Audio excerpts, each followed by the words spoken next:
گرامی وقار، یہ خاندان اہل بیت کے لوگوں کا یہاں سے ان کی قربانیوں کی ابتدا شروع ہوئی۔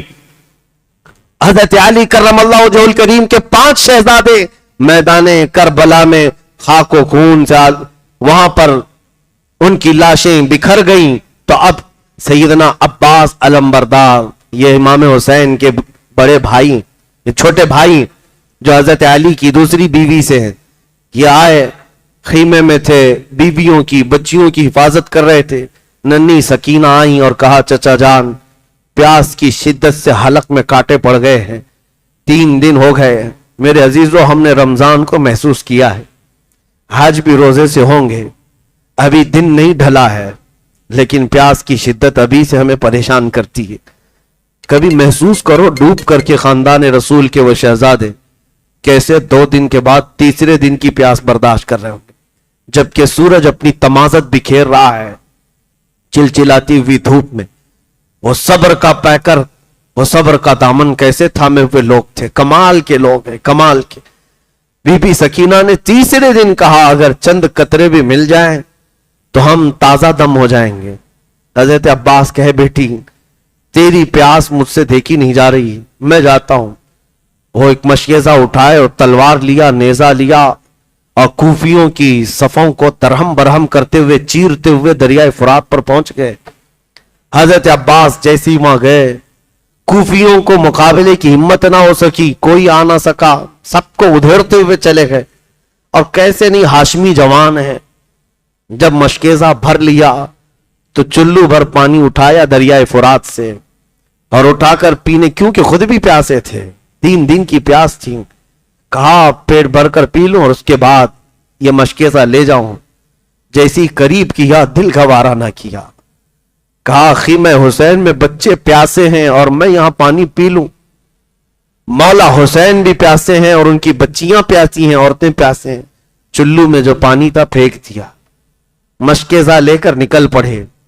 عمرو بن سعد نے اعلان کیا کہ اگر یہ عباس کے ہاتھ سے مشکیزہ خیمے تک پہنچ گیا تو لڑائی مشکل ہو جائے گی، یہ جنگ مشکل ہو جائے گی۔ 22,000 کے نامرد پھر بھی ڈرے ہوئے ہیں، یہ لڑائی بھاری پڑ جائے گی، اس مشکیزے کو جانے نہ دو۔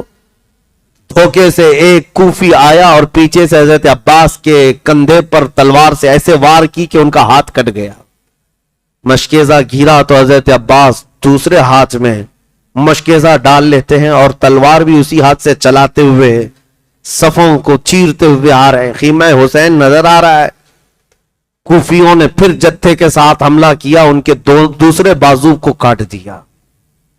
دونوں ہاتھ مونڈھوں سے اگر کٹ جائیں اور پانی کا بھرا ہوا مشکیزہ گھیرا ہو، ہمت تو ٹوٹ جانا چاہیے، لیکن اس عباس کی جرات کو سلام، دانتوں میں مشکیزہ اٹھایا، منہ سے اٹھا لیا اور کہا کسی طرح یہ خیمہ حسین تک پہنچ جائے، ہاتھ گئے ہیں تو جانے دو۔ ان کو ہاتھوں کی پرواہ نہیں تھی، ہماری انگلی پر زخم ہو جائے تو ہم مرہم پٹی کے لیے بے قرار ہو جاتے۔ کٹ گئے بازو، لیکن مشکیزہ دانتوں میں اٹھا لیا۔ جانے لگے تو کوفیوں نے تیر مار مار کر کے مشکیزے کو پھوڑ دیا، اور مشکیزے کا پانی جب بہنے لگا تو عباس کی آنکھوں سے آنسو بہنے لگے۔ بڑی محنت سے سکینہ کے لیے پانی لایا تھا اور کہا کہ خیمہ حسین کی طرف جانے کی اب ہمت نہیں ہوتی۔ پوچھے گی بچی پھر سے کہ چچا پانی لائے، میں کیا کہہ سکتا ہوں؟ تو عباس علمبردار کہنے لگے مولا اس سے بہتر ہے کہ میں خالی ہاتھ تیرے نبی کے گھرانے کی طرف جاؤں، مجھے تو اپنی بارگاہ میں بلا لے۔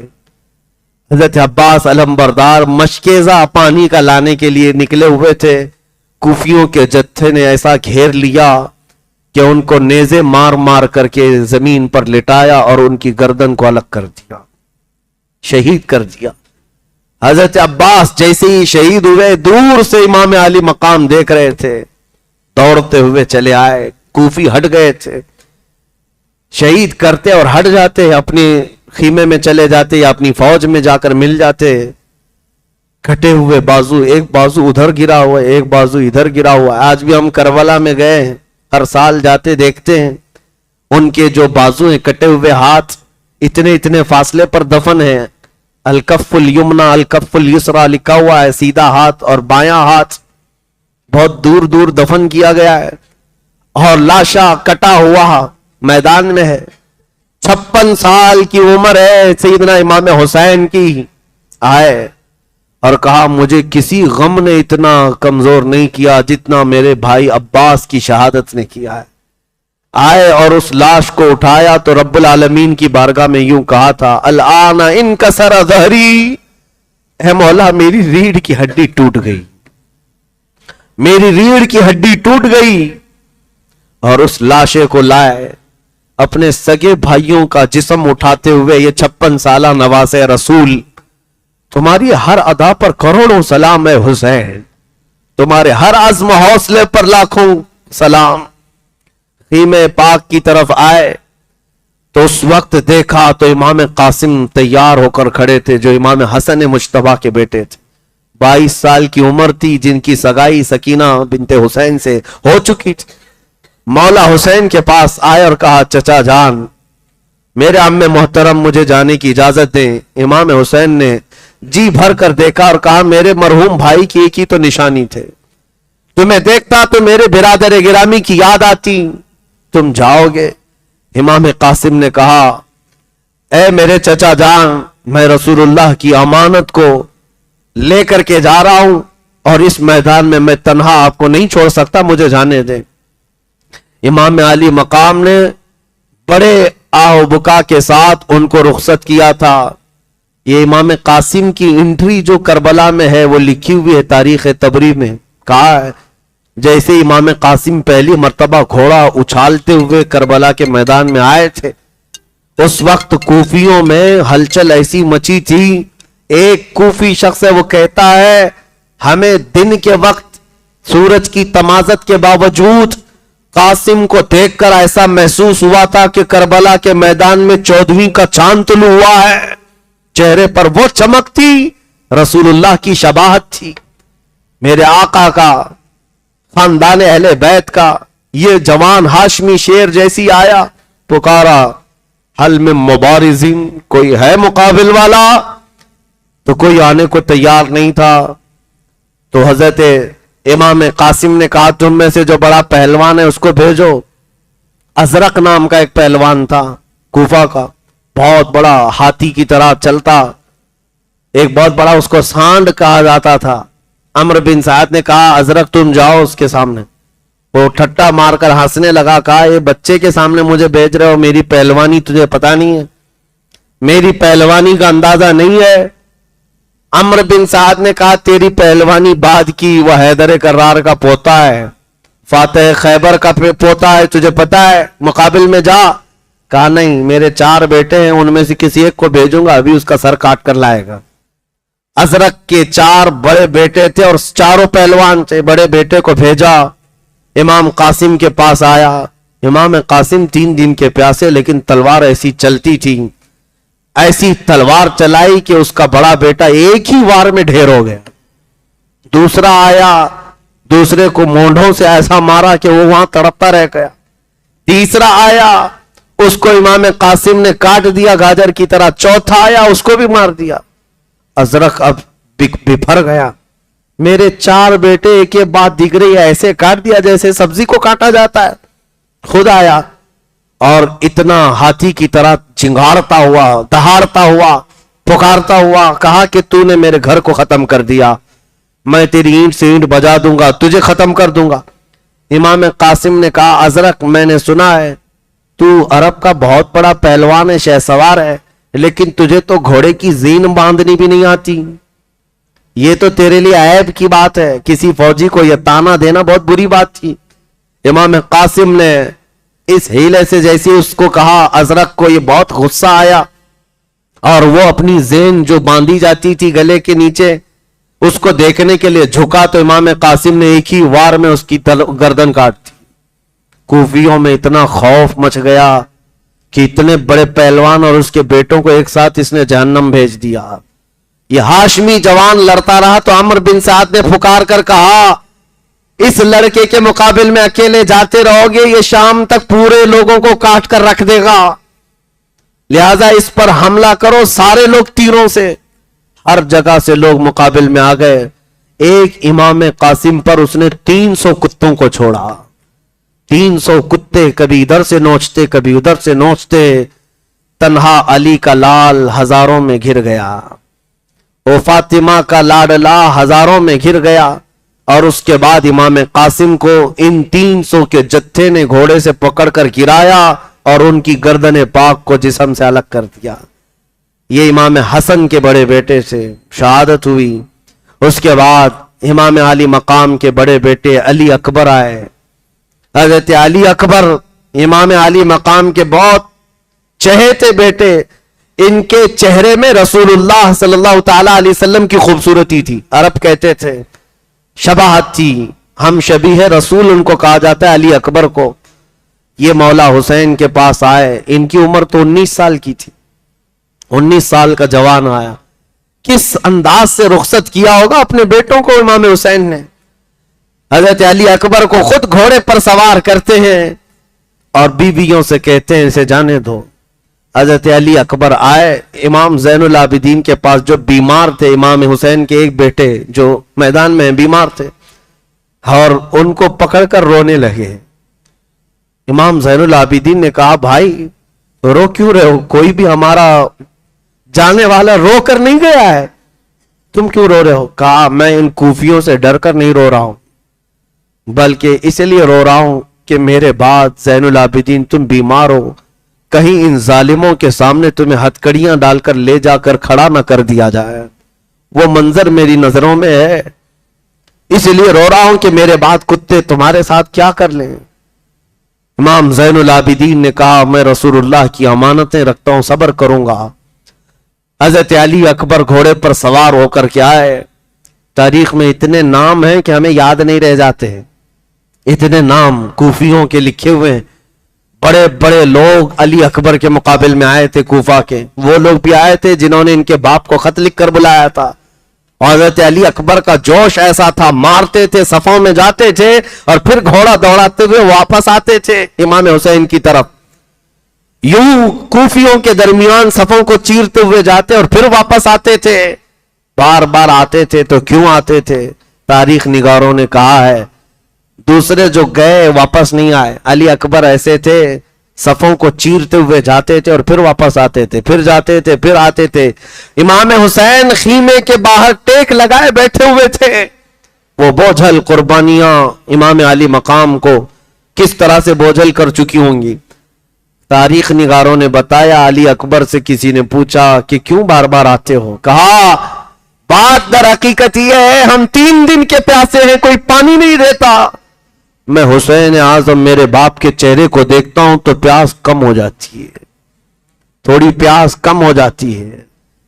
یہ امام علی مقام کے چہرے پاک کو دیکھتے اور یوں کہتے العطش یا بتا, بابا جان پیاس بہت ستاتی ہے, پیاس. امام حسین جواب میں صرف اتنا کہتے بچے صبر کر, تیرے لیے فرات نہیں حوض کوثر ہے, حوض کوثر ہے. حضرت علی اکبر گئے. ظالموں نے دوپہر تک مقابلہ کیا, ظہر کا وقت آ چکا تھا. حضرت علی اکبر لڑتے رہے. ان کو گھوڑے پر سے گرا دیا گیا اور ان کی لاش کے اوپر گھوڑے دوڑا دیے گئے. حضرت علی اکبر کو جسم کو ایسے چھلنی کر دیا گیا تھا کہ یزیدی بار بار گھوڑا دوڑاتے تھے اس نازنین نرم و نازک جسم پر. اور امام علی مقام ہٹاتے رہے. کوفیوں چھوڑ دو میرا بچہ جا چکا, چھوڑ دو میرا بچہ ختم ہو چکا ہے. کوفی جب ہٹتے تو تاریخ نگاروں نے بتایا امام علی مقام جسم کو یوں سمیٹتے تھے, کربلا کے میدان میں سمیٹتے تھے. میرے عزیزوں کسی کی موت کے بعد ہمیں آج لاش کو اٹھانے میں ڈر لگتا ہے. اس باپ نے تو ٹکڑے جمع کیے ہیں اور اپنے کندھے پر وہ بوجھ اٹھا کر لاتے اور خیمے پاک کے پاس لاشیں جمع کرتے رہے, گنتے تھے. حیرت ہوتی ہے. میں 1000 چاہتا ہوں کہ غم کا اظہار تنہائی میں ہو, مجمع میں نہ ہو, لیکن دل بے قابو ہوتا ہے کیونکہ رسول اللہ کے اہل بیت سے جو ہماری عقیدتیں جڑی ہوئی, ہماری محبتیں جڑی ہیں, مولا حسین کو ہم اپنے نجات کا ذریعہ سمجھتے ہیں. اور ہمارا عقیدہ ان سے وابستہ ہے کہ کل قیامت کے دن وہ ہماری سفارش کریں گے، اس لیے ان کا غم ہلکا نہیں ہوتا ہمارے لیے۔ جب امام حسین ان شہادتوں کو دیکھ رہے تھے، آپ کی بیوی چھوٹے بچے کو لے کر آئی تھی، علی اصغر کو کہا اس کو پانی پلا لائیں، ہو سکتا ہے اس پر رحم کر دیں گے۔ حضرت علی اصغر کو لے جا کر کوفیوں کے سامنے کہا تھا، یہ بچہ تمہارا تو کچھ نہیں بگاڑا، اس سے تمہاری دشمنی نہیں، اس کو پلا دو، اس کی ماں کا دودھ سوکھ گیا ہے، اس کو کچھ پانی مل جائے، 6 ماہ کا ہے۔ کوفیوں کی طرف سے کسی نے تیر چلایا اور سیدھے علی اصغر کے گلے میں آ کر چبھا۔